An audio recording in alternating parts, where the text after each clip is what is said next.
Good morning. Welcome back to another fine, glorious, cloudy, it's going to rain soon day here in eastern North Carolina. Today we're going to tour the vegetable garden, see what's going on. It is July 1st. We're into the beginning of summer. I believe summer starts around June 21st, right? So we're a couple of weeks in already. And I want to show you what I've got going on, what I plan on doing, and what I hope will grow this year in my vegetable garden. So let's take a look. If you follow the channel for any amount of time, you know I've been starting last year, I started purchasing these raised beds, metal raised beds. These beds are made by Birdies. They're in Australia. They're an Australian company. The reason I started buying these beds was numerous. One, down here in eastern North Carolina with the high humidity. Actually today it feels like it's about 60% humidity at least. Thankfully the clouds are out, so it's not broiling hot and humid. But the wood beds are rotting away probably a little faster than maybe I thought. I was hoping to maybe get 5 years out of the beds. Some of the beds right now look like if I get 3 years out of them, I'll be lucky. I'm hopeful that by next year I'll be generating enough income that I can then turn around and start purchasing new beds. And if you're wondering where to get the beds, go over to epicgardening.com. They're not sponsored. I have no affiliation with them, but they are, I believe, them and Gardener Supply are the only two places here in the United States where you can get the Birdies beds. And Epic Gardening has a much larger variety of beds and bed sizes that you can get than Gardeners. Yeah, so I started purchasing these beds, and earlier this year, my wife turned around and she, I believe it was Memorial Day, I believe they're having a sale on Memorial Day, and she purchased 2 additional beds. I still have 1 bed to fill. And again, if you've been following the channel for any amount of time, I have wood chips left over from last year when I had trees taken down in the garden. And I've been using them for walkways and to fill the raised beds. So let's take a closer look at the raised beds now and what I have growing in each one. So in this first bed, I have 2 types of basil. One is Genovese, I believe, and the one closest here, this is sweet basil. And in between them, I have 4 tomato plants, and they are cherry bell tomatoes, I believe, or cherry tomatoes, something like that. There's a tag around here. Bing cherry tomatoes. I don't know if you can read my bad handwriting there. Bing cherry tomatoes. So yeah, so hopefully they start flowering soon, and I get some good stuff out of that. Another reason for getting the raised beds was not just the rotting factor, but also they're at a good working height. I don't have to bend down to get to the plants, and they're easier to weed and maintain. Off to the side here, sort of my failed experiment of a herb bed this year. I do have some sage growing, as you can see. I have rosemary, a few parsley plants left over from last year. They're going to seed, which is fine. And then some Greek oregano. I did plan on putting something here in the middle, but I have some rosemary growing in the greenhouse. Maybe I can plant that there, but sort of a failed experiment in my eyes. Also, now looking at it, you can see all the side of the metal bed here. So this bed is going to have to be raised up for next year. I will add more compost to that. My local nursery sells a product from Daddy Pete's, I believe it's called.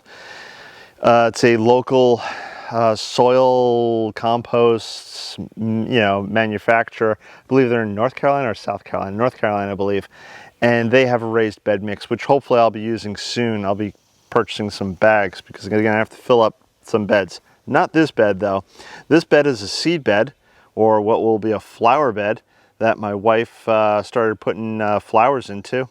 Unfortunately, she hasn't labeled any of them, but as you can see, she has things growing. There are seeds that are growing, and these are seeds that she started off in pots before the bed was finished. And as you can see, they're doing quite well. So, and again, they'll be easier, so she won't have to bend down to do any flower cuttings. She'll just be able to lean over, grab what she needs to grab, and cut it. Here's the empty bed, and here you can see that the bed comes with 2 horizontal supports to keep the sides from blowing out once you pack it full. And as you can see, there's the grass on I just put it on top of the grass, and I'm going to put the wood chips on it, and I'll probably fill it about 8 inches from the top, and then I'll put the raised bed mix on top of that, thus giving about 8 inches of planting medium. So over here I have a Nellie Stevens bush. It is quite small, but you can see I put wood chips around it to act as a mulch, and I need to fill a little gap over here. We weren't sure exactly where the raised bed was going to sit. This over here is a wax myrtle, and it grows like a weed down here. It is a native plant, and I'm going to let it grow, and I will just keep it pruned, and eventually it will grow very quickly. This has grown in just a matter of months, and I'll use it to help between that and the Nellie Stevens. I want the whole fence line here to disappear. The gap back there will be filled with 2 fence gates, I believe. I'm going to put in 2 fence gates, and I can bring in wheelbarrows and whatnot through that. So this bed here right now, I did have boxwood cuttings. As you can see, I still have some boxwood cuttings back here. I need to get these into the ground, which I'll probably do in the next few weeks, to empty this bed out. And there's a rosemary which I need to get out, plant someplace. And I have right now just some grass clippings, and I was taking some old potting mix and I was just throwing it into here as well, because as you can see, this bed also has sunk quite a bit. I'll probably fill it up with at least 4 to 6 inches of raised bed mix. There's another YouTube channel called Self-Sufficient Me, and he's gentleman's from Australia, and his whole garden is made up of these birdies beds. He also, I believe, started off with wood beds, but in Australia, hot, humid, and the beds quickly started to rot away. So he started purchasing the metal beds as funds allowed. Now his garden, I believe, is mostly, if not all, metal beds. And he recently turned around and did a video, or I say recently, it's probably in the past 6 months, but he dug down beneath all of his soil in the raised beds to the materials he had put below. And he had filled the bottom of his beds with things like logs and leaves and anything small like leaves, twigs. They were all gone. They were rotted away. The logs were heavily rotted. But the other thing that he noticed, which was a little bit of a surprise to him, was all the wildlife that was down there. There was a lot of beetles, and there were some ants, and there was a lot of worms that were all in that rotting material, because those creatures like that kind of thing. They like the rot. And so as they move through the soil and as they move through the rotting material, they just move all that organic material around and provide their own organic material, which in the end only helps to make the soil in your raised beds that much better. Let's now go look at the opposites across from these raised beds, the 8 wood beds that I currently have. So as you can see, I have 2 rows of 4 wood raised beds, and I'm going to get to that detail in a second. New this year is this trellis, and I purchased this for 2 reasons. One, I wanted something to be able to, climbing vines could go on and also have that weight supported. There's a couple of different ways you can do this. I mean, if you've seen people on YouTube, they'll take cattle panel and they'll arch it over, but I wanted something maybe a tad nicer looking. Also, it was difficult for me to kind of get cattle panel. I don't have a long trailer. Deliveries aren't done in my area for that. I would need, again, I'd probably need a 16-foot cattle panel to go up and over and give me the headroom that I needed. So it was a little difficult for me to get. So instead I purchased this Arbor Trellis thing here from Gardener Supply. Basically metal frame, so it all clips together. And then it has this nylon netting on it. And right now I have 2 things growing on the east side, and one is again, I'll do a close-up in a second. Rattlesnake runner bean, I believe it's called.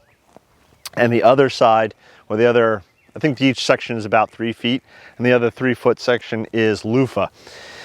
On the west side here, I'm gonna have cucumbers and again, I think I have most of the beds filled right now, but I will, as bed space becomes available, I always try to fill it with something else. So let me stop prattling on and show you what I've got. All right, so in this beginning at the first row here, I have red Pontiac potatoes in a grow bag. They're probably going to be ready for harvest in another week or two. In this 4-foot section here, and this wood bed is a greens wood raised bed. It's a kit. I bought it off Amazon. I have a few of these. They're pretty nice. They're not bad at all. But again, with the heat and humidity down here, a lot of the boards are starting to warp. This one is made from cedar, so I think it's going to be okay. I have another one that's made from heat treated wood. That one I don't think is going to last quite as long. But either way, so I have 3 tomatoes right here. This one and this one are San Vicente hybrid. It's a variety that was recommended by Gurney's for growing in the south. This one over here is called Gurney's Girls Best. Doesn't seem to be doing quite as well, and that could be for numerous reasons. I'm not sure, but it's not dead. It's still growing, so I'll let it go. As you can see, some of my tomatoes here are flowering, so hopefully in the next few weeks I should have delicious tomatoes if the bugs don't get them and destroy them. And in front I have 6 basil plants. I believe these are Italian basil. And right now my biggest problem is keeping them from going to flower like that. Because once they start doing that, the leaves start getting bitter. So I think I need to make pesto real soon from this batch. It is hot, so this is a challenge, but the basil grows very well down here and very quickly, again, due to the heat. In this next bed, for part decoration, part experiment, and part bug control, I planted up a bunch more of these Mammoth Sunflowers. They can grow up to 12 feet tall. That's probably about 12 feet up there. Here's one that has already flowered, leaned over. Didn't get quite as tall. But some of the bugs are attracted to the sunflowers, so hopefully they'll stay off of the tomatoes. I mulched with grass at the base. That's a common thing I do now, and it helps maintain that moisture in the soil because the soil in the raised beds tends to dry out a little bit faster. Moving on to the next bed here. Now, as you can see, this green mesh, this is the trellis I was talking about. I have 2 varieties of cucumbers.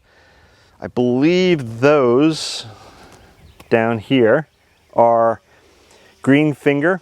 They're a mostly seedless variety, and I cannot for the life of me remember what this variety is, but either way, they're growing.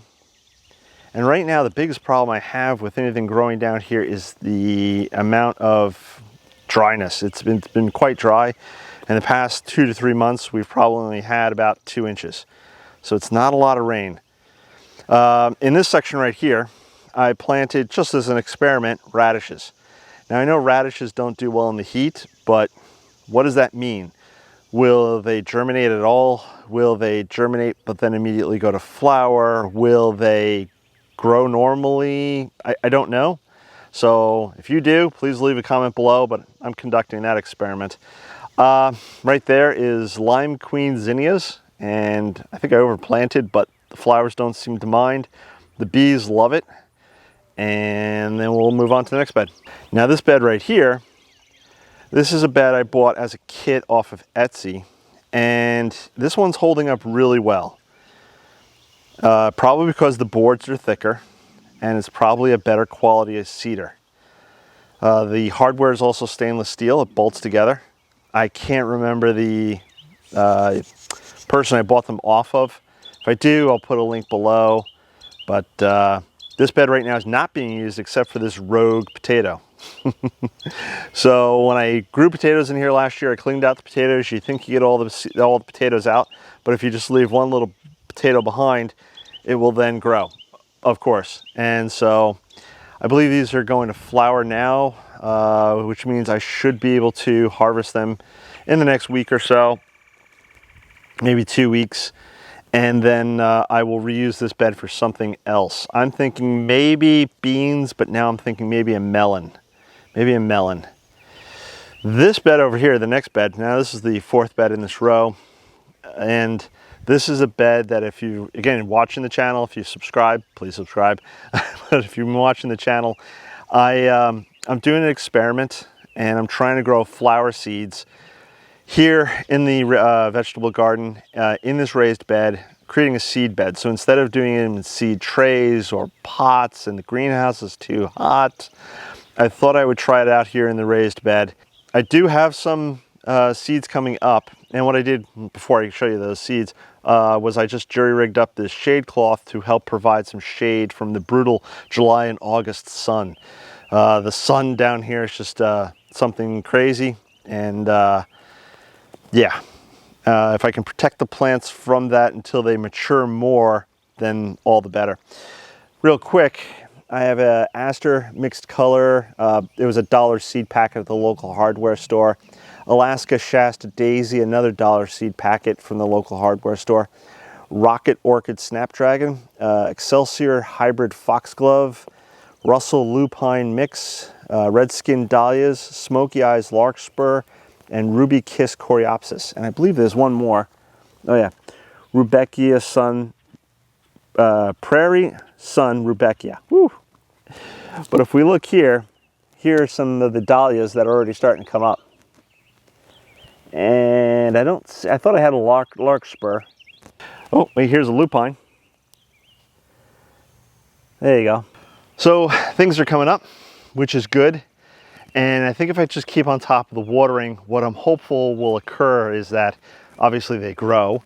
And then probably in the early fall, I'm hoping, again, cross my fingers and toes, if things go well, I'll have larger plants that I can then plant out into the flower garden. As a side note, again, because I'm in growing zone 8A, I don't necessarily, my first freeze is like November 1st or later. It all depends upon the weather, and the weather's been doing all sorts of weird things this past year or so. Que sera, adapt and grow. Also, let me show you what's growing in the front of the vegetable garden here. These right here on the front fence line are Mexican sunflowers. Now, I hope I have a few seedlings down there that can hope to continue to grow, but these Mexican sunflowers should get to about 6 foot tall, and they'll provide sort of like a hedge line to the front of the vegetable garden. It'll look very nice. Now we'll start with the second row and then work our way back up towards the greenhouse. Over here, I planned on growing an entire bed of marigolds, and that was to try to help control the, again, insects, because some insects like aphids and whatnot are drawn to marigolds for whatever reason. I don't care, it's a sacrificial plant. But that didn't really quite happen. Instead, I've got 4 that came up. So yeah, I will probably plant some stuff in here. I have tomatoes in the greenhouse that need to go out. So I'll probably throw some of those in here. I might have a couple more basil that I could throw in here too. That's, I don't know. I also was recently sorting and cleaning up, uppotting lemongrass, and I ran out of pots that I wanted to put the lemongrass in, so I took the last clump and I stuck it in here as well. And lemongrass is good for keeping mosquitoes away and keeping other pests away like deers. Rabbits don't like the smell of it. And if you like Asian cuisine, you can apparently chop it up and use it in your stir fries and whatnot. Here we have Walla Walla onions, and these guys are doing very well so far. I think I might get quite a few heads from these this year. Last year I tried growing Walla Wallas from seed. These are also from seed, and I think I only got 1 good onion. This year so far, it looks like I may wind up with more, which is a huge plus. In the bed next to it, these are, sorry, I had to go look at the tag there, candy hybrid onions. Again, another variety that was recommended by Gurney's for southern hot weather climates. In this bed here, this was potatoes. It was red Lesotho potatoes. Now, I did just harvest them. Here's a quick picture of what they look like. And though it looks like I got quite a bit, I actually didn't. I got on average one per plant, one potato per plant. Some plants had 2, some had 3, but on average it was about 1, which was very disappointing. So I will clean up this bed. I will mix in all those grass clippings that you see there, and I will throw in maybe a little more black cow manure, mix all that in, and I'll plant something else up in there. But I don't think I'll be using the red Lesotho variety again down here. Here, more zinnias. As you can see, they have the sort of the limey color, but then they kind of go blushy sometimes. Either way, the bees love them. My wife uses them for different little floral arrangements. And then next to that, I have my loofah. And these are growing up the trellis here, which is nice. And what I'll probably wind up doing is, well, what I wanted to do last year, but I didn't do it.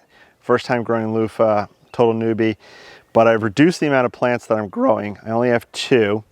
And hopefully I can get some good big size loofahs from them, and I'll try to make sponges from them this year. In front, in this blank space, I did some more radishes, and we'll see what comes up, if they come up at all. It's an experiment. If you've ever grown radishes during the heat of the summer, let me know if you've had any successes or failures. What you're staring at now is a rattlesnake pole bean. So this plant has gone all the way to the top, which is great. And if I get in close, I should be getting beans hopefully in the next week or 2, because I have these lovely flowers all over. Some of them are even pink. There we go. And there's a bee on it right now. Perfect timing. Hopefully that flower is now pollinated, and that'll do that. In the next bed, I have bush beans. A lot of bush beans. The first variety is no idea, but it's a Gurney's hybrid something. And I gotta say, even though it does produce these huge plants that keep producing beans, the beans themselves I'm not crazy about the taste on. They're not bad, they're just not great. Bush Lake 47 beans here, love them. They're absolutely delicious. My wife and I have been regularly harvesting from this bed, and we're still getting flowers on the plants, which is great, which means they'll keep producing beans. And recently we found a bunny in the bush beans.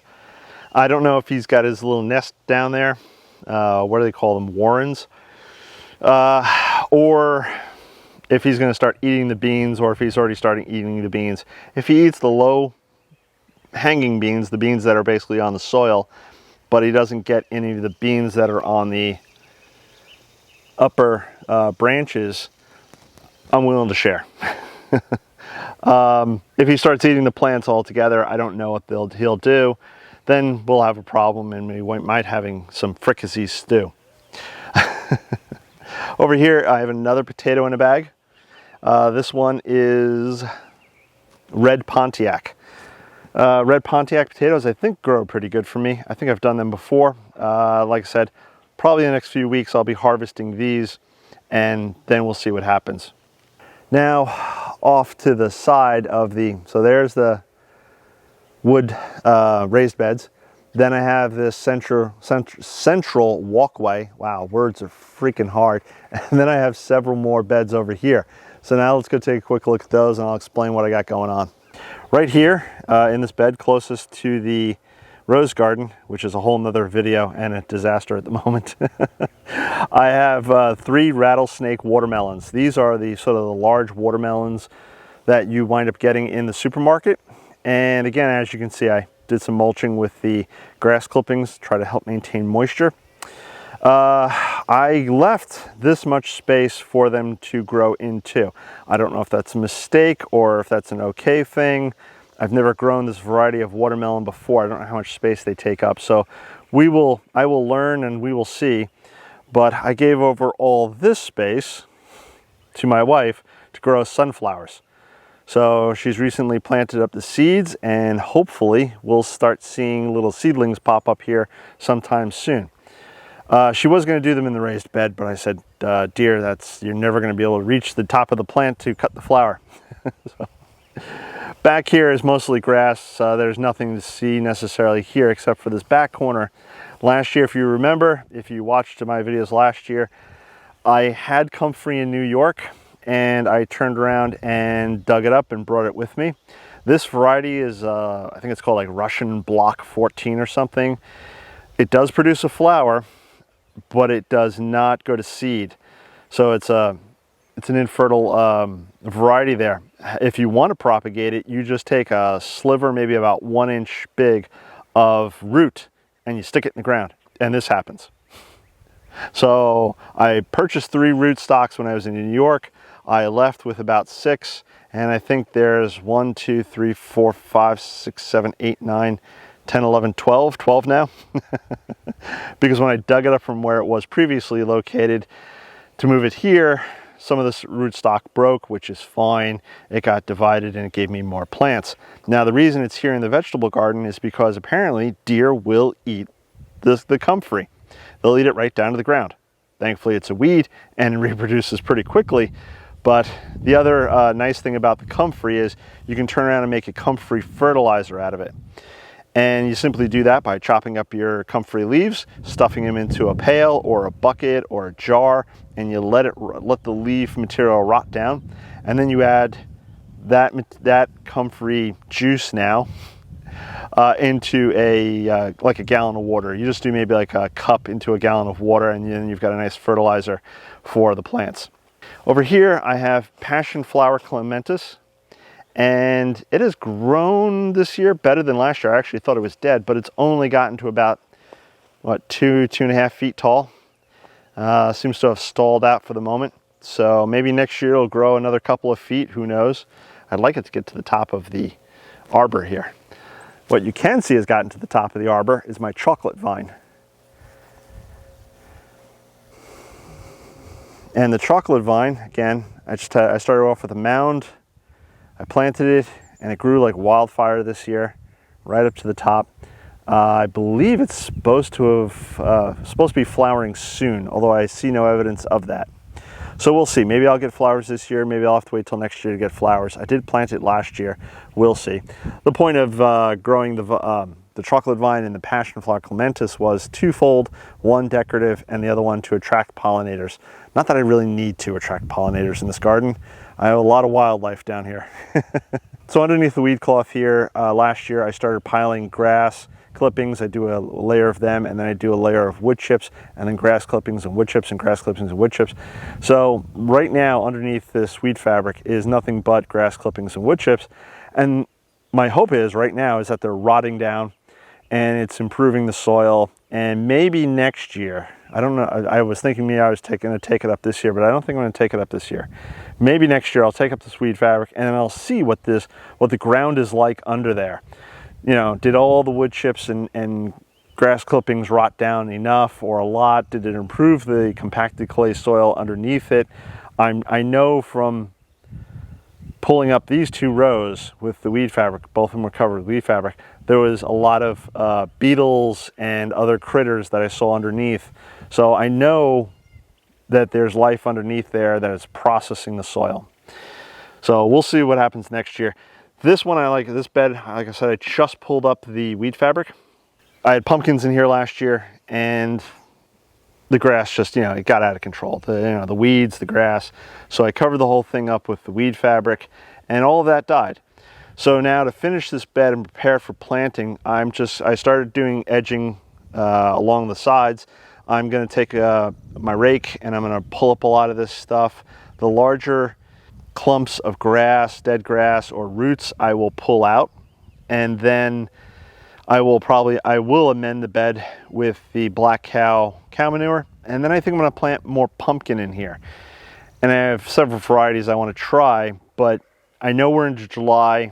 Even if I had started my pumpkin earlier, it wouldn't have gotten very far because we've had a very dry spring. So I'm hopeful that the whole dry spring thing starts rolling into a wet summer, because pumpkins and melons like a lot of water. So if we start getting more consistent rain, then I'm hopeful that if I do plant pumpkins here now, they'll be ready in September, October, probably October, maybe even November, but we'll see. Let me show you what's going on in the potting bench area, because that's a whole new thing. So again, if you've watched the channel before, you know that one of the things I was trying to do or aiming to do, those clouds are looking angrier, the rain's coming, is take the shade cloth that I had purchased longer than I needed and use it as sort of a sun awning, so that I could put plants from the greenhouse, put them out underneath the shade cloth here to start hardening off or adjusting to the sunlight, or at least get them out of the heat of the greenhouse. Because again, if it's 80 degrees outside, it's probably about close to 100 degrees inside. If it's 90 degrees outside, it's over 100 degrees inside, and that's with the door open and the vents open and the shade cloth on top. It's the beauty of the greenhouse, it gets hot. So, and I knew that there was going to be a gap, a period of time that I wasn't going to be able to grow anything in the greenhouse or to have anything in the greenhouse. Basically July, August, probably into September, because it's just going to be too hot, which is fine. My hope is that come October, November, it starts cooling off enough, and then when there's dangers of freezes, I can take my lemon plant, maybe my pawpaw plants, move them into the greenhouse for the winter to keep the frosts off them. The greenhouse will be closed up, it'll be a warmer environment, and also maybe try to grow some crops in there over the winter. Maybe some radishes, lettuces, I don't know. I'm going to experiment this upcoming winter. Knock on wood, as long as we don't get a hurricane that blows the damn thing down. Again, the greenhouse itself is wind rated up to 110 miles per hour. No one ever wants to test that. So hopefully, knock on wood, no problems this year. And again, this upcoming winter, I can be trying to grow crops inside the greenhouse, which was my overall goal, is to try to grow crops 4 seasons throughout the year.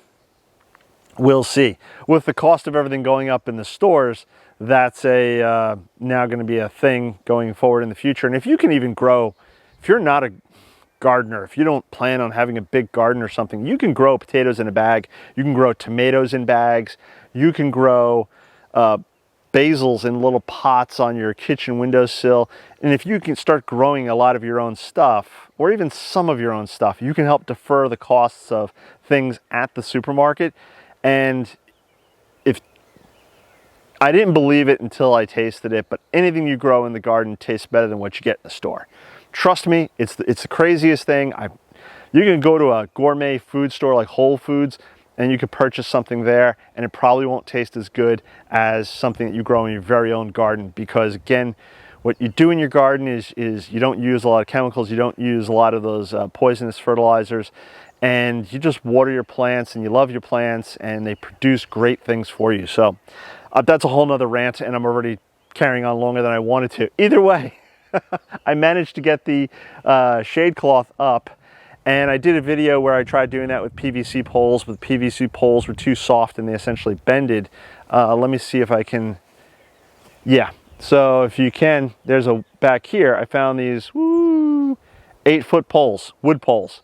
And so yeah, so I tied off to the 8-foot wood poles, and it's working. I have some head clearance room in here, which is nice. The potting bench is under there, so if I need to work in the, on the potting bench, potting up something, transplanting something, I'm in shade to partial shade, which is great. It's better than being out in the beating sun. That's where it is for now. It moved from behind the garage to over here, which is great. Who knows, in time I may do something a little different. Maybe put the potting bench in front of the greenhouse here. I don't know. I kind of like it here for now. So here in front of the greenhouse, we have a pot with marigolds, which really isn't doing anything. And it's not been doing anything for a long time. And I just don't know why necessarily. The pot next to it has some red skin dahlias left over from last year, and they're doing all right. They're doing okay. I think maybe at the end of the year, I will plant them out into the dahlia garden portion, the dahlia area of the flower garden. And this way they'll come up out there next spring. Next to it, I have a zinnia that is called Jazzy Night, Jazzy Red, something along those lines.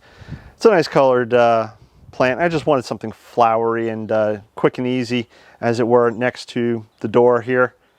Flipping over to the other side is more red skin dahlias. Now these, I didn't expect them to come back at all. Give them a little water, the tubers woke up, and they're producing flowers, which is very nice.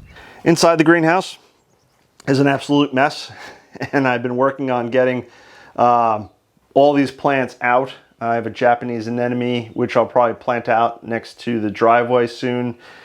Here's some rosemary, which will hopefully go out into the herb garden. Next to that, cardinal flower. And then a few more varieties of dahlias. Some of these may actually be dead. I've been trying to see if some of them will come to life. These are the redskin potatoes that I harvested yesterday. Not a lot of big ones, quite a few small ones. I will wash these up, and they're just in here to let them sort of dry out, let the skins harden up a bit. And I'll probably wash them up and bring them into the house later today to maybe cook up for tonight's dinner. More of a mess, and I think this happens with every gardener and every greenhouse. There's a gentleman on Instagram, Daryl Lincoln something. If I remember, I'll leave his hashtag name or his name over on the his name over on Instagram. You can look him up. He has a beautiful, clean, I think he's got OCD greenhouse. But what I hope to do maybe later in the year is put a metal rack right in this space here. And I'll take things like that, things like this, all my bits and bobs of pots and whatnot, and I'll put them on the metal rack, and it'll help clean up the space. Again, more varieties of dahlias that need to either go out, or I just need to say, yes, it's dead. An agastache, and he's growing pretty well. He's got to get out soon. I keep hoping this red skin dahlia will do something, but I'm pretty sure he's dead. So I have some varieties of yarrow back here. A Salome, Cherry Queen, Blazing Star. There's an English Thyme back here. And again, these are going to start coming out. They got to start going someplace. Here we have a bunch of San Vicente hybrid tomatoes that are doing very well. And I'll probably start planting them out into the garden probably next week after the holiday weekend. Here's some more rosemary. And then I have two dahlia cuttings. They're the same variety. One is in come on camera, perlite, just perlite. And the other one is in a compost mix. Now, the one in it's an experiment. The one in the compost mix to me seems like it's doing better. The one in the perlite, not so good. But we will see. We will see. If I get plants from both of them, all the better. It's hot in the greenhouse. So if I get plants from either one of those dahlia cuttings or both those dahlia cuttings, bonus. But that's it. That's a tour of my vegetable garden right as it stands right now. I'm not kind of where I want to be. I wanted so many things I wanted the beds to be filled already. I wanted stuff to be growing already. I wanted, I'm a one-man show. I'm a one-legged man in an ass-kicking contest, and the garden is, it's a challenge. It's a challenge, but it's one I've accepted, and it's one I'm trying to adapt to, and I'm learning. And that's, I think, the important thing for any gardener is that you learn from what grows, what doesn't grow. What plants do you like? What plants don't you like? At my previous job, I had a boss. He still survives. He's still out there. In fact, he watches this channel from time to time. But the gentleman had a lot of, he spoke to me a lot about gardening. He was very big into vegetable gardening. And I had seen some photos of his previous garden, which were very nice. And then he moved to a new house and he started a new garden. And that, like anything else, you take the lessons that you learned from your previous garden or just even years of experience, and then you add them. Hold on. I got the camera on the tripod. It was arm holding. Anyways. So you take what you learn from your previous garden, and then you incorporate those ideas and those lessons learned into the new garden. And it's always nice, especially when you're going from one garden to another, is how can I do things better, and how can I set this up better? And I'd seen pictures of his garden recently, and it just looked incredible. It looked great, and I'm sure over the next couple of years it's going to get even better. And again, if you watch Garden Answer, Laura over at Garden Answer, Jess over at Roots and Refuge, Monty Don on Gardener's World. The list goes on and on and on. If you know, even if you look at other gardeners, you know, more professional gardeners, you could see their gardens evolving and changing. So, and I think that's the thing, that gardening is always an evolution. It's a journey. And I'm prattling on again. I'm just blah, blah, blah, blah, blah, blah, blah, and you don't care. So in fact, half of you already tuned out. You're like, oh, we've seen the whole vegetable garden. But if you haven't tuned out, please subscribe, click that bell icon to be notified of when I do post up a new video, because I'm building a garden here in Growing Zone 8A, and there's so much going on, and there's so much that still needs to be done. I've barely scratched the surface of building this garden here on 1.5 acres. I've planted out new hibiscus bushes out by the great lawn there. The grand walkway is ever growing as the garden grows, and hopefully later this month I will have posts put into the ground, and I'll be putting a decorative gate down at the end of the grand walkway, which again will help draw your eye down the walkway. The rose garden needs a bit of an overhaul. I don't plan on really planting much out into it this year. I still have a climbing rose that I need to get onto something, trellising, but I've been having problems with the deer pressure, so I'm working on these things. These are challenges, but I need to get into the rose garden and do a lot of weeding, and there's some peonies that I'd like to plant out in the rose garden, and a hibiscus. So hopefully I'll get them done in the next few weeks, and not wait till August, but hopefully I get them done in the next few weeks. The flower garden I don't think is going to expand much beyond what it is, and I'll probably do an update video on that in the next few weeks. But maybe if things go well with the seed bed, and I get a lot of plants coming up from the seed bed, then what I'll do is I will expand the flower garden as planned down along the driveway, and add those seedlings or those young plants into the flower garden at that time. I can plant them out in fall. Again, we don't get a hard freeze until mid to late November sometimes. Depends on what Mother Nature wants to do, and you know, we'll just have to wait and see. But if I can get those plants in the ground weeks ahead of the freeze, then they'll start establishing a root. They may die off, that's fine. I cut them back, wait till next spring. They come back with a vengeance. Life is good. That's it for today. Thank you for watching. I'm going to catch you on the next one. Bye-bye.